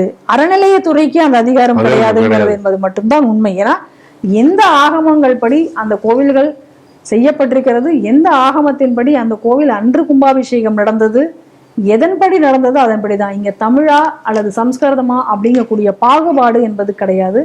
இதை வேண்டுமென்றே இங்கே தமிழகத்தில் மட்டும் இது திணிக்கப்பட்டு ஒரு பிரிவினையை உருவாக்க வேண்டும் என்ற நோக்கோடு தொடர்ந்து இங்கே செயல்பட்டு கொண்டிருக்கக்கூடிய அரசாங்கம் இவ்வளவு நாள் செய்து வந்திருக்கிறது, செய்து வருகிறது. அதனால இந்த மாதிரியான நம்பிக்கைகள்ல நம்பிக்கை சார்ந்தவர்களிடம் விடுவது மட்டும்தான் இதற்கு சிறந்த வழியாக இருக்கும். ஏன்னா இது இந்துக்களை ஒரு அவங்களுடைய கோவில் மேல இருக்கக்கூடிய நம்பிக்கைகள், அவங்களுடைய சடங்குகள் மேல உள்ளக்கூடிய நம்பிக்கைகள், இதை அனைத்தையும் நீர்த்து போவதற்காக இங்க மிஷனரிகளும் மற்ற ஜிஹாதி கூப்புகளும் செய்து வரக்கூடிய சதியினுடைய ஒரு அங்கமாக தான் இவை அனைத்தையும் நாம் பார்க்க வேண்டும். இந்தியாவை பொறுத்த வரைக்கும் மிகப்பெரிய ஒரு சவாலாக இருக்கக்கூடிய, இந்தியாவின் வளர்ச்சிக்கு தடையே இருக்கக்கூடிய விஷயமே அது சொல்லலாம். இந்தியா மிக அதாவது தன்னுடைய வேகத்தில் குறைக்கக்கூடிய விஷயங்கள் ஒன்றுனா மதமாற்றம். ஏன்னா இந்தியாவோட ஜிடிபி குரோத் ரொம்ப ஃபாஸ்ட்டாக போயிட்டு கூடிய விஷயங்கள் தடையாக இருக்கக்கூடிய விஷயம் எல்லாரும் சொல்லலாம். இதெல்லாம் ஒரு விஷயமா அப்படின்னு சொல்லலாம். பட் ஆனால் அது பின்பற்றும் இருக்கக்கூடிய பலவீனங்கள் என்பது முக்கியமான விஷயம். இது எங்கெங்கெல்லாம் நடக்குது அப்படின்னு சொல்லக்கூடிய விஷயங்கள் பார்த்தீங்கன்னா, எந்த இடத்துலலாம் அதிகமான குரோத் வருதோ அந்த இடத்த தான் அவங்க டார்கெட் பண்ணி அடிக்கிறாங்க அப்படிங்கிற ஒரு விஷயம் மக்களுக்கு எந்த அளவுக்கு புரியுதில்லை. ஆனால் ஒரு விஷயம் போட்டுன்னா, இப்போ இந்த இந்தியாவை பொறுத்துன்னா ஒரு உலகமே பார்க்கக்கூடிய விஷயம் ஐடி இண்டஸ்ட்ரீஸ். ஐடி இண்டஸ்ட்ரியில் பெரிய ஜாம்பாவன் நாடு அப்படின்னு சொன்னால் இந்தியாவுன்னு சொல்ல முடியும். அந்த இடத்துல இப்போ மதமாற்றம் உள்ள புகுந்துருக்கு. உதாரணம் பார்த்தீங்கன்னா நாசிக்கில் நடந்தக்கூடிய ஒரு மதமாற்றம் இருந்துச்சு. இந்த நாட்டையே மிகப்பெரிய லெவலில் ஒரு பெரிய சேஞ்ச், இப்படி ஒரு பெரிய ஒரு டிசிப்ளின் இண்டஸ்ட்ரீஸ் கூட இப்படி ஒரு விஷயம் நடந்திருக்கா அப்படின்னு சொல்லி ஒரு டிசிப்ளினான கம்பெனி, அந்த கம்பெனியை பார்த்தீங்கன்னா ஒரு டிசிப்ளின் சொல்லுவாங்க ஒரு கம்பெனி, அந்த கம்பெனியிலேயே இப்படி நடந்திருக்கு. ஸோ இந்த விஷயம் இப்படி சொல்லி முடிக்கிறதுக்குள்ள அடுத்த ஒரு விஷயம் வந்திருக்கு. எங்கன்னா நாக்பூர்ல பொறுத்த வரைக்கும் பார்த்தீங்கன்னா ஒரு தொண்டு நிறுவனத்தில் ஒரு இருக்க தொண்டு நிறுவனம் பார்த்தீங்கன்னா பீகார் ஃபவுண்டேஷன், பதேகம் ஆகிய தொண்டு நிறுவனங்கள் இருக்கு. இந்த தொண்டு நிறுவனத்தை பார்த்து நடத்துறவர் ரியாஸ் காஜி நடத்துறாரு. ஸோ எல்லாரும் பார்க்கறது தொண்டு நிறுவனம் தான் அப்படி சொல்லக்கூடிய விஷயம். தொண்டு நிறுவனத்தின் பேர்ல என்ன பண்றாருன்னா, அங்கே வேலை பார்க்கக்கூடிய பெண்களை கட்டாயப்படுத்துறாரு. எப்படின்னா, நீ கட்டாயம் மதம் மாறணும், அதே மாதிரி இஸ்லாமிய முறைகள் மட்டும்தான் நீ பர்தா போட்டு வரணும், இந்த மத சடங்குகளை பின்பற்ற வேண்டும் அப்படின்னு சொல்லி கட்டாயப்படுத்தல். இந்த கட்டாயப்படுத்துறதுனால என்ன ஆகுதுன்னா, சில அந்த அந்த தொண்டு நிறுவனத்தில் வேலை கூடிய பெண்கள்லாம் ஓரளவுக்கு மன உளைச்சலாகி கிட்டத்தட்ட காவல்துறையை நாட்டிருக்காங்க. காவல்துறை போய் கைது செய்து இவர் இந்த மாதிரி பல்வேறு எத்தனை பெண்களை இந்த மாதிரி மதமாற்றம் முயற்சிருக்கார், என்னென்ன புகார்கள் சொல்லி அவருடைய ஹிஸ்டரிஸ் குறித்து விவாதித்து வருகிறார். இந்த செய்தியை எடுப்பாங்க. நீங்க கூறியவாறு ஏற்கனவே இந்த நாசிக் மதமாற்றம் நாட்டையே உலுக்கியது நம்ம பார்க்கிறோம். டிசிஎஸ்ல இப்படி ஒரு விஷயம் நடந்திருக்கிறதா அப்படிங்கிறது எல்லாருக்கும் ஒரு அதிர்ச்சி அளிக்கக்கூடிய விஷயமாக தான் இருந்தது. ஆனால் ஸ்ரீ டிவியை பொறுத்தவரையில் இது ஒரு அதிர்ச்சி அளிக்கக்கூடிய செய்தியாக ஸ்ரீ டிவி பார்க்கவில்லை. காரணம் என்னவென்றால், இது போலதான் நடந்து கொண்டிருக்கின்றன, இதை உணர்ந்து இதை நடவடிக்கை எடுங்கள், இதை கவனிக்க வேண்டும், இந்த மாதிரி பல்வேறு விஷயங்கள் நடக்கின்றன அப்படின்னு சொல்லி பல்வேறு ஆதாரங்களுடன் தொடர்ந்து நம்ம இந்த விஷயத்தை நம்ம ஆரம்பத்திலிருந்து நம்ம சொல்லிக்கொண்டே வந்திருக்கிறோம். ஆனால் எந்த அரசாங்கங்களும் இதை செவிமடுக்கவும் இல்லை, இதை யாரும் செவிமடுத்ததாக தெரியவில்லை. அதனுடைய விளைவு தான் இன்னைக்கு வந்து நம்ம பார்க்குறோம் எந்த அளவுக்கு பூதாகரமாக வந்திருக்கு அப்படின்னு சொல்லிட்டு. இன்னைக்கு டிசிஎஸ்ஐ தொடர்ந்து பல நிறுவனங்களிலும் இந்த மாதிரியான விஷயங்கள் தான் நடந்து கொண்டிருக்கின்றன அப்படிங்கக்கூடிய வரக்கூடிய பல செய்திகளையும் நம்ம தொடர்ந்து பார்த்துட்டு வரோம். அதனுடைய ஒரு பார்ட்டாக தான் இந்த நாக்பூர்ல நடந்துட்டு இருக்கக்கூடிய இந்த என்ஜிஓனுடைய மதமாற்றத்தை பார்க்கிறோம். ஏற்கனவே என்ஜிஓக்கள் இது போலதான் பல, அதாவது இன்னைக்கு இது நடந்திருக்கிறது வந்து ஒரு துலுக்க என்ஜிஓ. இதே விஷயத்தை ஏற்கனவே கிறிஸ்தவ என்ஜிஓக்கள் நாடெங்கும் செய்து கொண்டிருந்ததை நம்ம பார்க்கிறோம். பல உதாரணங்கள் நாடு முழுவதுமாக இருக்கிறது. இதனால ஏற்பட்ட கலவரங்களும் இருக்கிறது. இதனால ஏற்பட்ட பிரச்சனைகள் எவ்வளவு என்பதை நம் இந்த நாடு உணர்ந்திருக்கும். அந்த அளவுக்கு நீ நடந்திருக்கு. இதற்கு ஒரு உதாரணமாக நம்ம வந்து இன்னைக்கு இருக்கக்கூடிய வடகிழக்கு மாநிலங்களை நம்ம பார்க்கலாம், எந்த அளவுக்கு இன்னைக்கு நம்மளுடைய நிலை அங்க இருக்கு அப்படிங்கிறத நம்ம பார்க்கணும். தொடர்ந்து இன்றி வரும் கூட எப்படி நிலைமைகள் இருக்குன்னு பார்க்குறோம். இன்னைக்கு வந்து அங்க எந்த அளவுக்கு கிறிஸ்தவ மதமாற்றம் நிகழ்ந்து இந்துக்கள் எவ்வளவு மைனாரிட்டியாக இருக்கிறார்கள் என்பதையும் நம்ம பார்க்குறோம். இன்னைக்கு இந்த சம்பவம் வரக்கூடிய அதே நேரத்தில் இன்னொரு சம்பவத்தின் இதோடு இணைத்து நான் சொல்ல வேண்டியிருக்கிறது. இன்னைக்கு தடை செய்யப்பட்ட பயங்கரவாத அமைப்பான பாப்புலர் ஃப்ரண்ட் ஆஃப் இந்தியா ஒரு வழக்கை உச்சநீதிமன்றத்தில் தொடர்ந்திருக்கிறார்கள். அது என்ன வழக்கு தொடர்ந்திருக்காங்க அப்படின்னு சொன்னா, NIA என்கக்கூடிய ஒரு அமைப்பு இருக்க வேண்டுமா, அந்த அமைப்பு இருக்கக்கூடாது, இது வந்து முரண்பாடாக இருக்கு அப்படிங்கிற மாதிரியான ஒரு வழக்கை வந்து இன்னைக்கு உச்சநீதிமன்றத்தை தொடர்ந்திருக்கிறார்கள். உச்சநீதிமன்றமும் அந்த வழக்கை எடுத்து கொண்டிருக்கிறார்கள். அப்ப நம்மளுடைய கேள்வி என்ன அப்படின்னு சொன்னா, இப்ப இந்த அமைப்பு ஏன் தடை செய்யப்பட்டது? PFI அமைப்பு. இந்த PFI அமைப்பினுடைய முக்கிய பிரச்சாரமே என்ன? 2047 இந்தியாவை இஸ்லாமிய மயமாக்குவோம். இதுதான் அந்த அமைப்பினுடைய முக்கிய பிரச்சாரமாக இருந்தது. அதனுடைய முக்கிய ஆவணங்கள் அனைத்தும் கைப்பற்றப்பட்டன. அப்ப 2047 இந்தியாவை இஸ்லாமிய மயமாக்குவோம் அப்படின்னா இங்க இருக்கக்கூடிய இந்தியர்களை இஸ்லாமியர்களாக்குவோம், இதுதான் அதனுடைய நோக்கம். அப்ப அந்த மதமாற்றத்தினுடைய அடிப்படையில தான் அந்த அமைப்பையே வந்து தடை செய்யப்பட்டிருக்கிறார்கள். தமிழகத்துல அந்த அமைப்பினால ஏற்பட்ட பாதிப்பு என்ன அப்படிங்கிறது நம்ம எல்லாருக்கும் தெரியும். ஒரு எக்ஸாம்பிள் அதுக்கு போதும், ராமலிங்கம் அவர்கள் கொலை வழக்கு போதும். பாமக நிர்வாகி ராமலிங்கம் இதே மதமாற்றத்திற்காக தான், இதே மதமாற்றம் செய்ய இதே PFI உறுப்பினர்கள் தான் அவர்களிடம் வந்து சண்டையிட்டார்கள். அவர் மதம் மாற முடியாதுன்னு சொன்னாரு. அவர் கேள்வி கேட்டு அதெல்லாம் பண்ணனால்தான் அன்று இரவே அவர் வந்து கொடூரமாக கொலை செய்யப்பட்டார். அந்த PFI அமைப்பினுடைய பொலிட்டிக்கல் பாடி தான் இன்னைக்கு இருக்கக்கூடிய SDBI.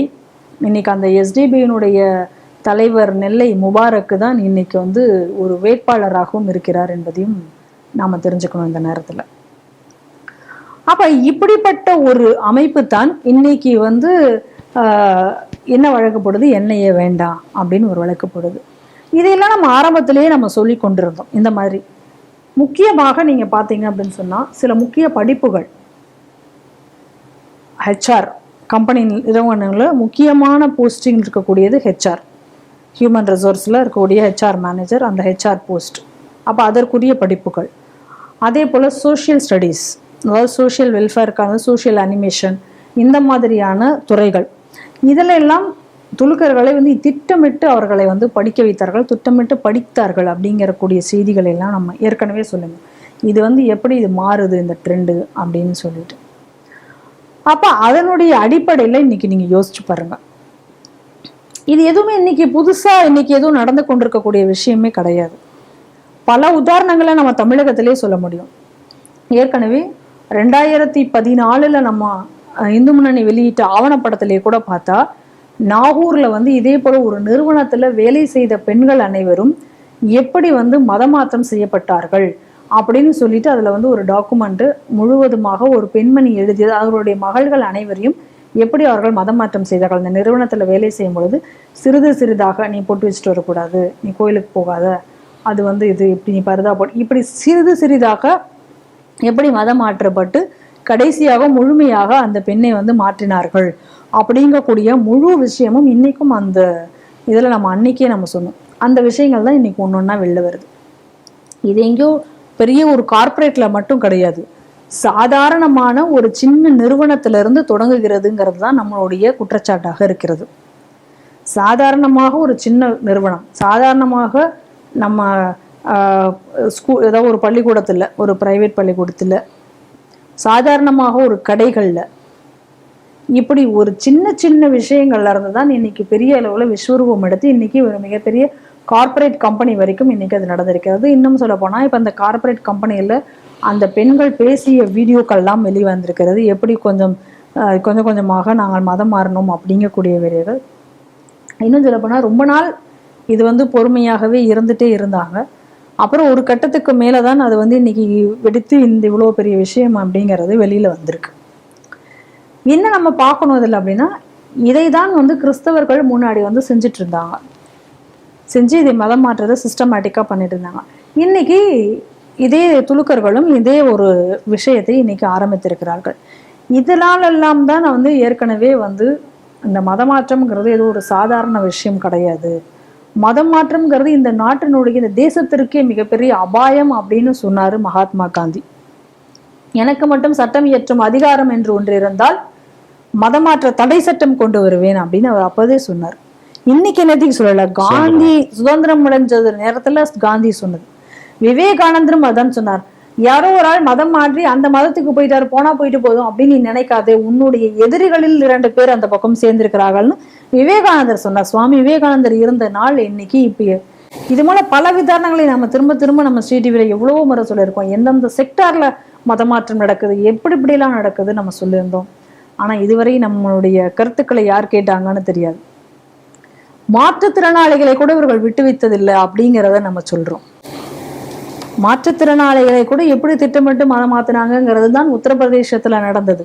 அது உத்தரப்பிரதேசத்துல மட்டும் இல்ல, உமர் கௌதம் வழக்குல அது உத்தரப்பிரதேசத்துல மட்டும் இல்ல, தமிழகத்திலையும் அது போல நடந்தது. மிகப்பெரிய போஸ்டர்கள்லாம் மொட்டப்பட்டு இந்த மாற்றுத்திறனாளிகளுக்காக அப்படின்னு நடந்தது. இதையும் அன்றைய ஆவணப்படத்துல நம்ம சொல்லியிருந்தோம்.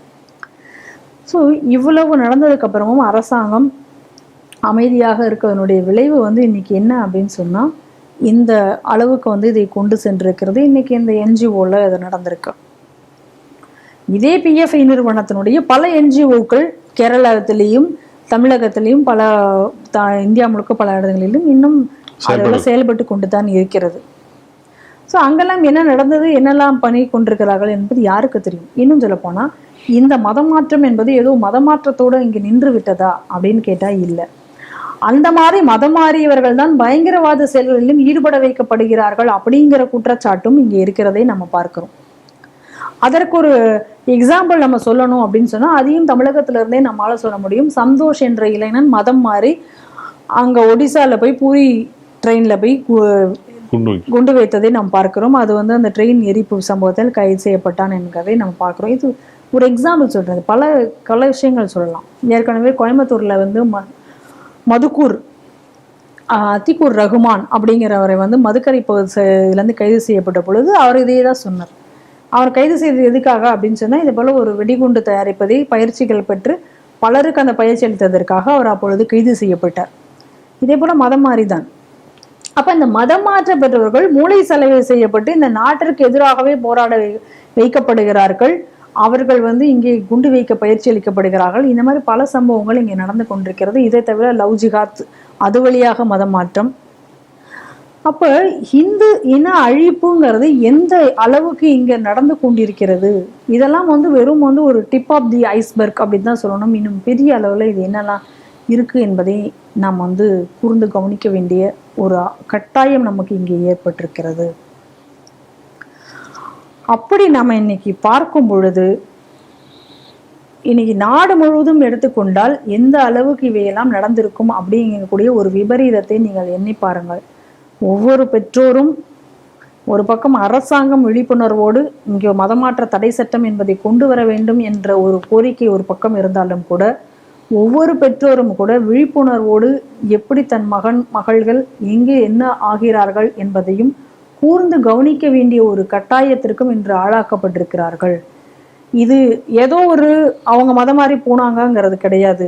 அதனுடைய பின்னாடி விளைவுகள் எந்த அளவுக்கு மோசமாக இருக்கிறது என்பதையும் நம்ம உற்று நோக்க வேண்டும்.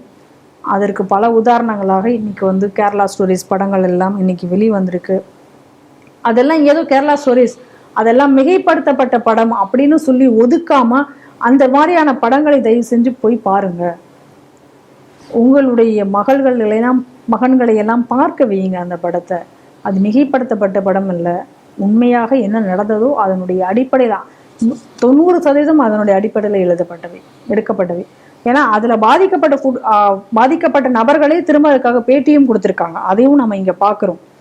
அதனால் உண்மையை உணர்ந்து நாம் இந்த விஷயத்தில் வந்து விழிப்புணர்வோடு இருக்க வேண்டியது குடிமகன்களாகிய நம்மளுடைய கடமையும் இருக்கு. ஏன்னா நம் தேசத்தை காப்பாற்ற வேண்டிய கடமை நம்ம ஒவ்வொருவருக்கும் இருக்கிறது.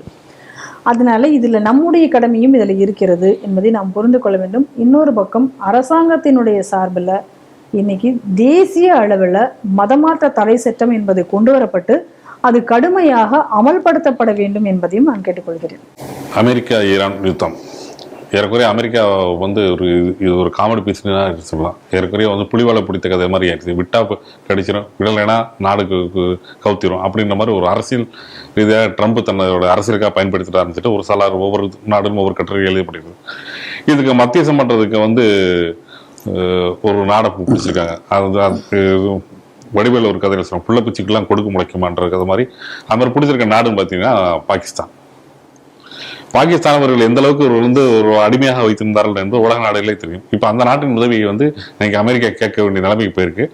அந்த நாடும் தன்னுடைய இதைத்தான் தன்னுடைய லாபத்துக்கு பயன்படுத்தலாம் அப்படின்னு சொல்லிட்டு தன்னுடைய எப்படின்னா ஏற்கனவே வந்து பிளாக் லிஸ்டட் கண்ட்ரின்னு சொல்லுவாங்க. சர்வதேச குற்றவாளிகள் எல்லாரும் எங்கே இருக்காங்கன்னா பாகிஸ்தானில் இருப்பார்கள் அப்படின்னு கண்ணமூடி எல்லா நாடுகளும் சொல்வார்கள். அப்படி இருக்கப்படும் போது இந்த மத்தியசம் பண்றதுக்காக என்ன பண்ணிருக்காங்கன்னா வந்து அமெரிக்க துணை அதிபரை வந்து அவங்க அனுப்ப முடிவு பண்ணியிருக்காங்க. ஜேடி வேன்ஸ் அவரை வந்து அனுப்ப முடிவு பண்ணாங்க. இவங்களுக்கு எல்லாம் பேசுறதுக்காக வந்து நார்வேலேருந்து திறப்பட குற்றவாளியாக இருக்கக்கூடிய உமர் ஃபரூக் ஜஹீர் அவரைத்தான் வந்து இவங்க வந்து இடையில வந்து ஒரு ஆளை பேசுறதுக்காக வந்து பாகிஸ்தான் கூட்டு வந்திருக்காங்க. இவர் மேல பல்வேறு குற்ற வழக்குகள் இருக்கக்கூடிய ஒரு விஷயம். அமெரிக்கா பார்த்தீங்கன்னா வந்து தான் எப்படி இருக்கிறனாலும் தன்னோட பேசக்கூடிய நபர் மேல ஒரு ஹிஸ்டரி ப்ரொஃபைல்லாம் ரெடி பண்ணி வச்சு தான் எப்படியுமே அமெரிக்கா பேசும். அப்படி இருக்கும்போது ஒரு மிகப்பெரிய சர்வதேச குற்றவாளியா இருக்கக்கூடிய ஒரு நபரோட எப்படி ஒரு அமெரிக்க துணை அதிபர் பேச போகிறார் அப்படிங்கிற ஒரு விஷயம் வந்து பல்வேறு விவாதப்பொருள் இருக்கு. இது குறித்து வெளியுறவுத்துறை அமெரிக்க வெளியுறவுத்துறை விளக்கம் கொடுக்கப்படும் அப்படின்ற ஒரு எதிர்பார்ப்போட மக்கள் எல்லாமே இருக்காங்க. இந்த செய்தி எப்படி பாக்குறீங்க? உண்மையிலேயே அது ஒரு மிகப்பெரிய ஒரு நல்ல காம்பினேஷன் தான் நான் பாக்குறேன். அதாவது நம்ம நாட்டில் என்ன சொன்னாங்க, உடனடியாக பாகிஸ்தானை தான் வந்து ஒரு மீடியேட்டர் லெவலில் வச்சுட்டாங்க. போச்சு, நம்ம நாட்டை வந்து எவனுமே கண்டுக்கவே இல்லை, நீங்கள் என்னமோ எல்லா நாடும் உங்களுக்கு தான் சொன்னீங்க, அவங்கள எவனும் மதிக்கலை அப்படின்னலாம் இப்போ இந்த காங்கிரஸ்காரன் சொல்லிட்டு இருக்கான். இவனுங்கெல்லாம் ஒரு பக்கம் கூவிட்டு இருக்கிற நேரத்தில் என்னடா உண்மை என்னடா அப்படின்னு பார்த்தா அண்டர் கிரவுண்ட் டீலிங் பண்ணிக்கிட்டு இருக்கிற ஒருத்தனை பிடிச்சி போச்சு. அவன் தான் வந்து இந்த 2 நாடுகளுக்கு இடையே அமைதி பேச்சுவார்த்தை நடத்தும் பொழுது அவன் தான் இருப்பானான். அது யாருடா அதை செலக்ட் பண்றதுன்னு பார்த்தா பாகிஸ்தான் செலக்ட் பண்றான். அது அவங்க செலக்ட் பண்ணிருக்கக்கூடிய உமர் ஃபரூக் உமர் ஃபரூக் ஜஹூர் அப்படிங்கிற ஆள் யாருடான்னு பார்த்தா நார்வேல அவன் உள்ள நுழைஞ்சாலே அவனை கைது பண்ணிடுவாங்க. அந்த மாதிரி தேடப்படும் குற்றவாளி. எதுக்காக? பல அமௌண்ட்டை வந்து அதை மணி லாண்டரிங் பண்ணி அவன் வந்து பயங்கரமான இதெல்லாம் மோசடிகள் எல்லாம் நிகழ்த்திருக்கான். பல பேங்க் மோசடிகள் எல்லாம் நடத்திருக்காங்கனால தேடப்படும் குற்றவாளியா இருக்கக்கூடிய ஒரு நபர் பாகிஸ்தான்ல வந்து அவர்தான் மிகப்பெரிய ஒரு பிசினஸ் மேன். அவன் தான்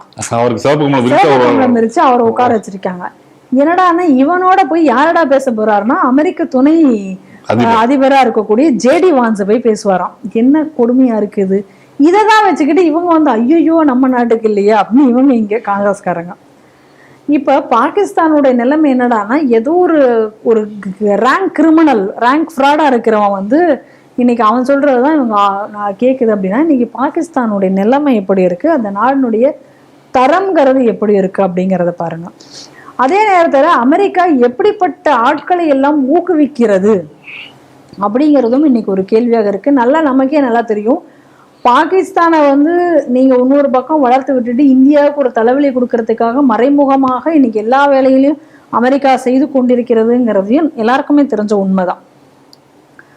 அப்ப பாகிஸ்தான் தான் வந்து எல்லாருக்குமே தெரிஞ்ச இன்னொரு உண்மை என்னன்னா டெரரிஸ்டுகளுடைய புகலிடம் எதிரான அது பாகிஸ்தான்ங்கிறது உலகம் முழுக்க தெரிஞ்சு எவனுமே பாகிஸ்தானை நீ நம்பக்கூடிய நிலையிலையும் கிடையாது. அப்படி இருக்கிற பட்சத்துல நீங்க வந்து எப்படி வந்து இந்த மாதிரி ஒரு ஃப்ராடை வந்து மையப்படுத்தி ஒரு பேச்சுவார்த்தையை நீங்க நடத்துறீங்க அப்படின்னா அது என்ன மாதிரியான பேச்சுவார்த்தை? எப்படி அமெரிக்கா வந்து இந்த நாடுகளை எல்லாத்தையும் கைக்குள்ள வைத்துக்கொண்டு அதுக்கு அவங்களுக்கு தேவைன்னா ஒரு நாட்டை அழிப்பதும், அவர்களுக்கு தேவைன்னா ஒரு நாட்டை வந்து கொண்டாடுவதும், என்ன மாதிரியான ஒரு போக்கில் அன்னைக்கு அவர்கள் போய் கொண்டிருக்கிறார்கள் அப்படிங்கிறதும் இன்னைக்கு வந்து மிகப்பெரிய அளவில் வந்து எக்ஸ்போஸ் ஆகிருக்குன்னு தான் பார்க்கணும். ஆனால் இந்த விஷயத்தில் இந்தியாவும் இதில் வந்து ரொம்ப கொஞ்சம் ஜாகிரதையாக இருக்க வேண்டிய ஒரு சூழ்நிலையும் அதில் இருக்கிறதே நம்ம பார்க்கணும். ஏன்னா இன்னைக்கு வந்து சில அமெரிக்கர்கள் கையில் வந்து சில சேட்டலைட்டு ஃபோன் அந்த மாதிரி சில விஷயங்களோட வந்து மிசோராம் அந்த எல்லையில் வந்து பிடிக்கப்பட்டிருக்காங்க அப்படிங்கிறத நம்ம பார்க்குறோம். அது மட்டும் இல்லாமல் பலர் அந்த மாதிரி ஊடுருவி இருக்கார்கள் அப்படிங்கக்கூடிய சில விஷயங்களை எல்லாத்தையும் நம்ம வந்து இன்னைக்கு பார்க்குறோம்.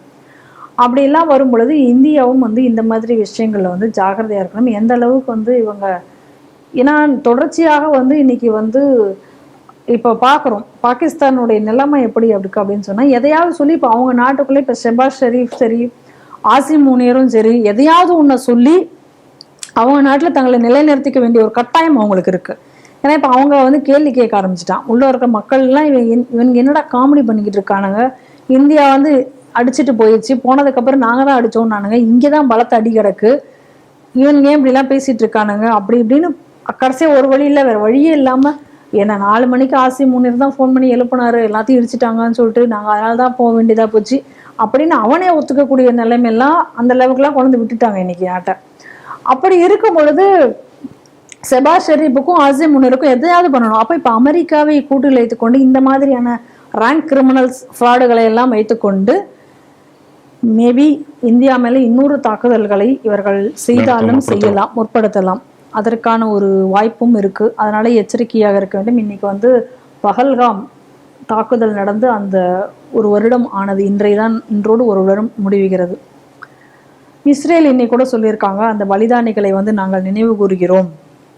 இந்த மாதிரி பயங்கரவாதத்தை எதிர்த்து போராடக்கூடியதில் என்றும் இந்தியாவிற்கு நாங்கள் துணையாக இருப்போம் அப்படின்னு சொல்லியிருக்காங்க. பிரதமர் மோடி அவர்கள் சொல்லும்போது, இந்த பயங்கரவாதத்தை நாங்கள் என்றும் மறக்க மாட்டோம், இதற்கு தகுந்த பதிலடி என்பது தருவோம் அப்படிங்கிறத அவங்க மீண்டும் ஒரு முறை எச்சரித்திருக்கிறார்கள் அப்படிங்கிறதெல்லாம் நம்ம பார்க்குறோம்.